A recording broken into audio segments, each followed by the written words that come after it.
Wala nang ang dagdag sahod sa mga probinsya at mga rehiyon. Wala pa rin kasiguruhan kung ito na nga ba ang magiging huling araw na suspendido yung dagdag sahod sa Metro Manila dahil sa TRO, o ito pa lamang ay magiging unang araw ng mas mahaba-habang suspension ng aumento dahil sa injunction kung pagbibigyan ni Pasig RTC Branch 152 Judge Manungsong sa kasong ipinail nung dadalawang construction company na R2 Builders at Redicon, na balitang-balita kung gaano daw sila kabarat sa trabaho, barat daw sa serbisyo publiko, pero ang malinaw sa atin na walang debate, naging barat sila sa mga manggagawa at ordinaryong Pilipino dahil dinamay nila yung higit 1 milyon na minimum wage earners sa Metro Manila dun sa kanilang iisang kaso. Hindi pa ba sapat yung TRO na inagaw yung mahigit 1 bilyon mula sa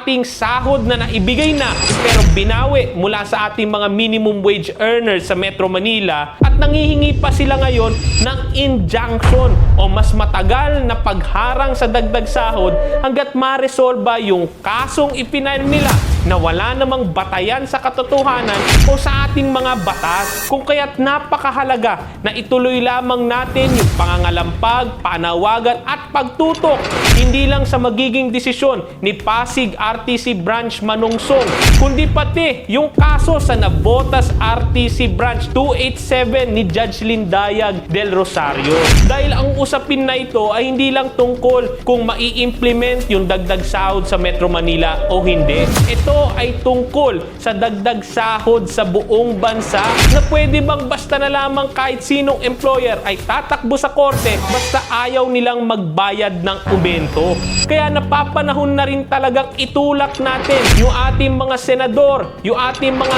congressman, congresswoman na isabatas na natin yung legislated wage increase na 200 pesos para sa buong bansa. Napapanahon nang baguhin natin yung sistema ng pagtatakda sa sahod dahil punong-puno na yung ating mga manggagawa at ordinaryong Pilipino sa barya, hulugan, binabawi pa na aumento sa sweldo.